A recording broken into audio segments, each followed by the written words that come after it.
عمر ابن جموح رضی اللہ تعالیٰ عنہ په دواړو خپو باندې چې کوم دی او شل صحابي دی نبی علیہ الصلوۃ والسلام د طرفه د حی علی الجهاد اعلان کیږي هغه عمر ابن جموح رضی الله تعالی عنہ څلور خپل بچی بالکل نوجوانان دي بچو ته پیغمبر علیہ الصلوۃ والسلام د طرفه د حی علی الجهاد اعلان شوی ری بچو تاسو وځي زوم در سره زم خزه پورې خان ورته وای ته چې لاړې واپس برازي زکه ستا دوانخ په کار نه کوي دوانخ په باندې تشلې څنګه به چې کم دی نو تر نبی علیہ الصلوۃ والسلام مرګتیا کې د جهاد په میدان کې خزه طرف ته وکتل خزه پورې خان دي رب ته لاس پو تکړل ما هغه صحابه د قرآن نه ورسته قرآن درې څنګه تربیت وکړه نبی علیہ الصلوۃ والسلام څنګه تربیت وکړه ژوند هم په الله پسې ولیکه مرګ هم په الله پسې لیکلو عمر ابن جموح رضی الله تعالی عنہ خپل کوساو ډیوډۍ کې ودرېده رب ته لاس پورته کړل اسمان طرف ته وکتل د سترګو نه د اوښې قطرې ښکته راپرېوتې رب ما خپل ځان په تا پسې لیکلی رب زما مرګ هم په دغه جهاد په لاره کې رب ما پورې ښځې خو وخندل چې ته به کور ته راځې رب زما لاش په مړینې باندې هم زما کور ته رب راواپس نه کې ستا په لاره کې زما لاش چې کوم دی نو دفن شي قیامت په ورځ باندې زه د خپلې محلې او د ځای نه راپانسم رب زما مرګ هم ستا په لاره کې قیامت په ورځ زه راپاسم هم د هغې لارې نه راپاسم عمر ابن جموح رضی الله تعالی عنہ لاړ جهاد له په خپو باندې غریب شل دی د خپل وس مطابق چې کوم دی نو جهاد کې امداد کوي یو ظالم راغی ګزارې وکړو عمر ابن جموح رضی الله تعالی عنہ په ځای باندې شهید شو شهادت نه پسې ښځې ته پته ولګېده زما هغه شل خاون هغه په جهاد کې شهید شوی دی لاړ مطالبه یې وکړه زما د خاون لاش راکئ زه یې کور ته وړم هلته یې دفن کومه د عمر ابن جموح رضی الله تعالی عنہ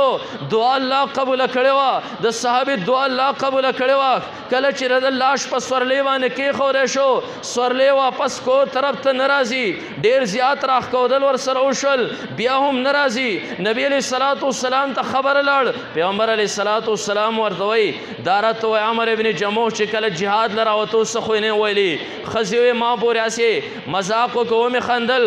لاس یې پورته کړی د زړه د اخلاص یې سوال کړی ربه زما لاش واپس کور ته مه راپرېږده نبی علیہ الصلوۃ والسلام وایي د عمر ابن جموح لاش چې کوم دی نو کور ته نه ځي په دې ځای باندې دفن کوي هغه صحابه د پیغمبر علیه السلام نه مخکې چې کوم دی نو څنګه وروسته د پیغمبر علیه السلام د دې انقلابي کتاب نه وروسته څنګه شول خپلې زندګۍ هم په رب کائنات پسې وقف کړې خپل مرګونه هم په هغه پسې وقف کړل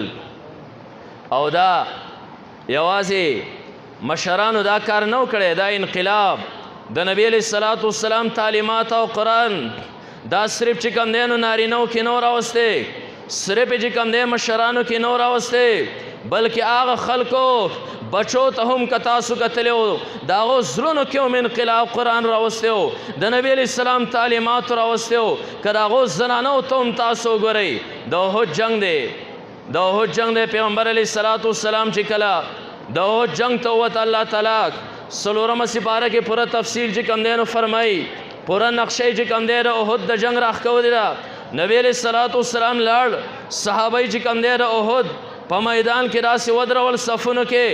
عبدالله ابن جبیر رضی الله تعالی عنہ دی د پیغمبر علیہ الصلوۃ والسلام صحابي دی نبی علیہ الصلوۃ والسلام د عبدالله ابن جبیر رضی الله تعالی عنہ سره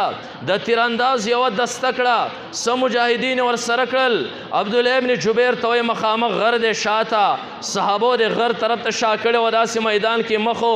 شاته غر خطرناک دی که دشمن به راوخت د هغه ځای نه غشې راورول شروع کړل نقصان را رسیږي تر دې 40 دستې سره کسانو سره هلته کښېنه که مونږ میدان کې جنګ ګټو که بهیلو تاسو به نه راکوزېږئ تر څو پورې ما خبر کړی نه پیغمبر علیه الصلوۃ والسلام جنگ احد کې چې کوم دی نو جنگ شروع شو صحابه صفونه یو طرف ته ابو سفیان د هغه صف بل طرف ته هغه دور کې لا مسلمان نه و پیغمبر علیه السلام په خلاف راوتی و نبی علیه الصلوۃ والسلام صحابه میدان وګټه ابو سفیان ملګرو ته واپس شي کله چې لاړل هغه د عبدالله ابن جبیر سره د غر په سر چې کوم صحابه ناسو کومه دسته ناسو او منځ کې په خپل منځ کې اختلاف راغی چاوی کوزیږو ښکته چاوی نه کوزیږو نبی علیه السلام منع کړې وه چاوی کوزیږو ځکه پیغمبر علیه السلام د جنگ په موقع کې منع فرمایله او جنگ ختم شو صحابه وګټه خلک لاندې مال غنیمت راونډئ یو څو کسان د عبدالله ابن جبیر سره پاتې شول او نور راکوز شول. ابو سفیان د غر په شا باندې لښکر راتاو کړ. کله چې د غر سر ته وکتل معمولی کسان پې ناست یو څو تنه غشې ورولې شروع کړل، شهیدان یې کړل. عبدالله ابن جبیر رضی الله تعالی عنه د هغه ملګري د غر سر یې قبضه کړه او ښکته میدان کې صحابه مال غنیمت راونډئ. څوک زخمیان دي، تورې چې کم دی نو سیډونو ته یې ښودلي، جنګي زغرې کوزې کړې دي چې دشمن خو وتښتېد. د بره نه د غر د سره دشمن باران چې کم دی نو د غشو شروع کړه او د هغه ځای نه رو رو ښکته راتلل. تورې د صحابو نه ځای په ځای پرتې دي او یو پکې دا آواز وکړو چې نبی علیه الصلاة والسلام شهید شو. صحابه د نبی علیه الصلاة والسلام صحیح معنو کې عاشقان د پیغمبر علیه الصلاة والسلام د وفات آواز برداشت نه کړ. لاسونه کار پرېښودو، تورې تې ښکته پرېوتې، د جنګ د میدان له سیډونو ته شول. نبی علیه الصلاة والسلام د یو څو صحابو سره میدان کې پاتې شو. کفار راکوز شول. پیغمبر علیه الصلاة والسلام غاښونه مبارک شهیدان شول، سر کې کونډې ننوتې، مخ مبارک ول یو ظالم په ګټ باندې ویشتو زخمی کو.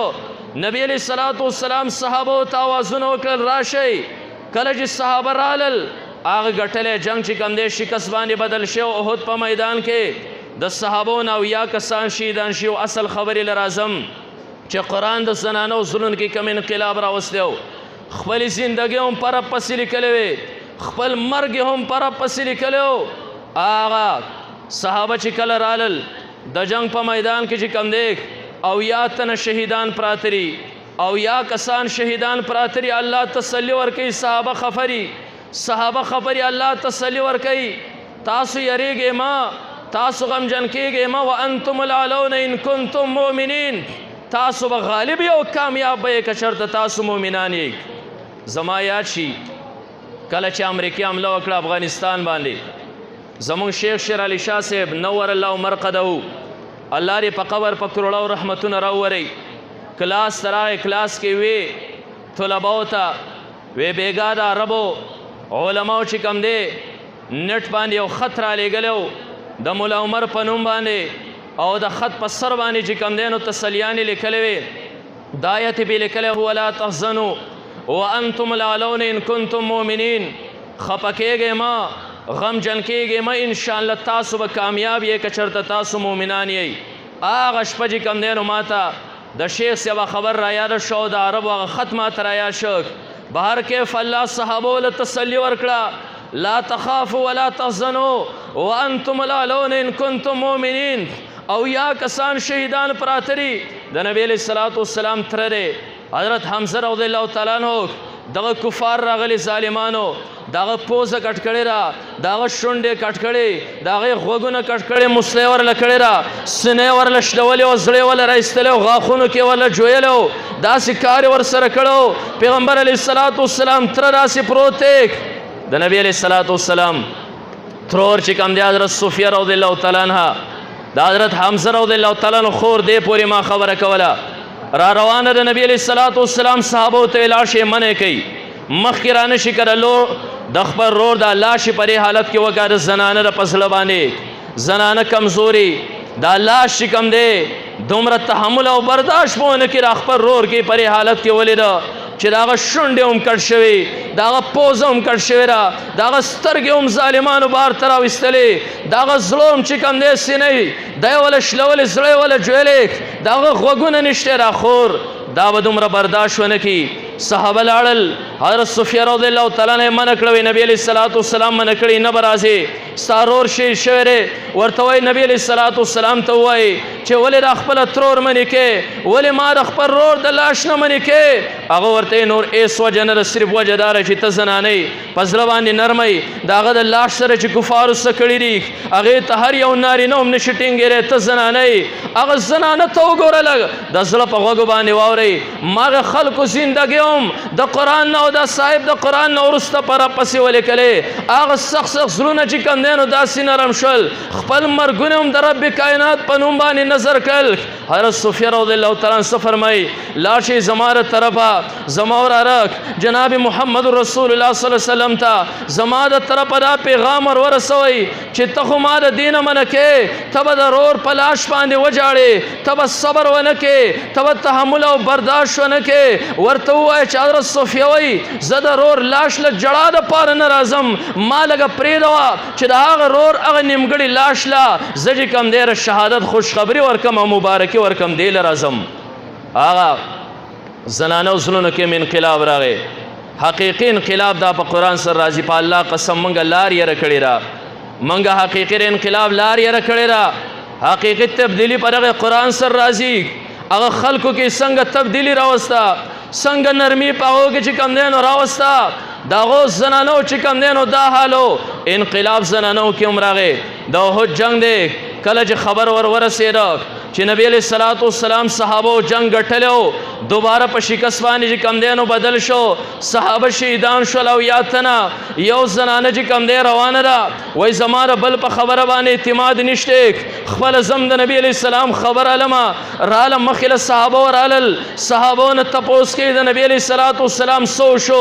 یو صحابي ورته وای ما ته خود نبی علیہ الصلوۃ والسلام پته نشته زکه بالکل اگری نگری وا خود عمر خبر ذهن کې یاد وساته ستا پلار مې لیدلو چې شهید پروتو وې ما د پلار تپوس خو نه کړی مخکې لاړ نور صحابه مخې له ورالل د نبی علیہ الصلوۃ والسلام سو شو هغه موږ ته پته نشته شاید رسته رواني خو ستا بچی شو زنانه بالکل خبر اوري هم نه مخکې لاړه بیا تپوس کوي د نبی علیہ السلام سو شول وې موږ نبی علیہ السلام نه لیدلې البته ستا خاون هلته کې شو بل صحابي مخې له ورغی وې نبی علیہ السلام مې نه لیدلې ستا رور شو بیا چې کله صحابه مخې له ورالل وې نبی علیہ السلام رسته روان دی زنانه وراله پیغمبر علیہ الصلوۃ والسلام په سورلیو د نبی علیہ السلام د صادر پسکې راوس خپل سترګو پورې ونیو یا رسول الله چې تاسو مې ژوندۍ ولیدئ ما ستاسو ملاقات وکړو د دین اخوار خاون غم دی د پلار غم دی د بچی غم دی د رور غم دی یا رسول الله ستاسو د لقاء او ملاقات نو ورسته را په ما باندې آسان دي زندګۍ مرګونه دوانه ولیکل ماشومان بچی تاسو ګورئ پیغمبر علیہ الصلوۃ والسلام تعلیمات ورکړل هغه خلق چې د رب بالکل باغی خلقو د رب بالکل باغی خلقو د الله د مخلوق په سرونو باندې به لبی کوله انقلاب قرآن راوس جناب محمد رسول الله صلی الله علیه وسلم راوسته نبی علیہ الصلوۃ والسلام غالبا احد لا بدر لا روان دي مجاهدین صفونه برابر شل بیا به نبی علیہ السلام یو مقام تر سیرال توي صحابه چې کول کچرته کې ماشوم نابالغ ماشوم ادابه چې کم دینو لړکوته پیغمبر علیہ الصلوۃ والسلام په دغه لخر کې چې کم دی دوه ماشومان دی یو لکټې دنګ دی او بل داغه نه چیته یو دنګ ته اجازه میلاو شو ته جهاد لتلی شي دا بل مرګره بیخي ماشوم دی د ته اجازه میلاو نشو دی واپس کوي نبی علیہ الصلوۃ والسلام ته ډیر سفارشونه وکړل پیغمبر علیہ السلام واپس شاه یو خبر ماشوم کړه جذبې ته وګورئ انقلاب ته وګورئ د نبی علیہ الصلوۃ والسلام تعلیمات ته وګورئ د قران انقلاب ته وګورئ هغه ماشوم بچو یا رسول الله کته زماره مرګره مال پر زول باندې راولې تبو ګورې زره دنه چاقیم زب دې راواچوم کما راواچو مال به بیا اجازه میلاو شي کمی روانه چو مال دې اجازه نه میلاويږي دوان مرګري پر زول باندې ورالل هغه ماشوم د خپل مرګري توي رو رستا خاصوم چې کم دې تا ته اجازه د جهاد میلاو دې کتا زرا اوغر زولم ما بر جهاد د فضائلنا محروم وساته ما ته ځان را اوغرزا تا ته خاصوم اجازه میلاو دې چې ما ته اجازه میلاو شي بل مرګري ورته ځان را اوغرزو لاړل دوانه چې کم دینو د جهاد په طرف باندې روان شول دار صحابه او ماشومانو زنانو مشرانو زلون کې را انقلاب غره راغې دنیا کې چې کم دین انقلاب خور شو او یوازې په انسانانو کې نه نن تاسو هغه خطې ته وګورئ چې تاسو را مبلغین او حضرات اورئ په هغه باندې چا حکومت کول نه غوښتل نن هغه خطې ته وګورئ هغه ته څومره عزت میلاو دی نن ستا په زړه کې چې کم دی دا محبت او دا مینه را چې کله به دا حالات خکېږي کله به جاسونه کولاوي داوي کې چې زه لاړ شم حج او عمره وکم چېرته یو ادنا مسلمان ته تاویک زه تاله چې کوم دی نو چکرې در کومه ځای په ځای غرونو ته ستا سره نه تیارېږي که ادنا مسلمان ته تا دا وی پاسپورټ جوړه ارجن زرې مکې او مدینې ته بیا هم نن روانېږي دا عزت چا ورکه په دغه ځمکه او پرې خاوره په دغه شګه باندې محمد رسول الله راغی قرآن کریم چې کوم دی نو راغی او بیا دومره قرآن چې کوم ځای ته ورسېده ژبو کې هم انقلاب راوسته ځکه عربو کې ډېرو ځایونو کې به عربي ژبه ډېرو علاقو کې نه وه مصر وغیره دغه علاقو کې قرآن به رسېده د خپله ژبه هم په خلکو باندې لاګو کړه دغه قرآن په دغه جشن کې الحمدلله موږ او تاسو ناست یو داسې یو انقلابي کتاب الحمدلله 1400 کاله مخکې چې کوم کتاب و نن الحمدلله زور په زیر باندې زبر په زیر باندې بالکل هغې کې یو نقطه چا خوارې خوانه نه کړې الحمدلله هغه کلام موجود دی او بیا د خون او د مزې خبره ده چې د دغه قرآن د بیانولو لپاره الله علما هم راکړي الله قرا هم راکړي دي او الحمدلله جماعت په جماعت یې راکړي ټول الحمدلله د دې علماو چې دغه عظیم کلام مونږ ته ښیي دا انقلابي کلام مونږ ته ښیي چې د انسان په بدن کې هم انقلاب راولي د انسان په کور کې هم انقلاب راولي د انسان په ملک او وطن کې هم انقلاب راولي دا کلام مونږ ته علما ښیي دا دینی مدرسې د دې لپاره چې کوم دی نو دا قایم دي اوس دغه دینی مدرسې دا زموږ او ستاسو سره سر تاجونه به انشاءالله د خپل علماو به خیال ساتو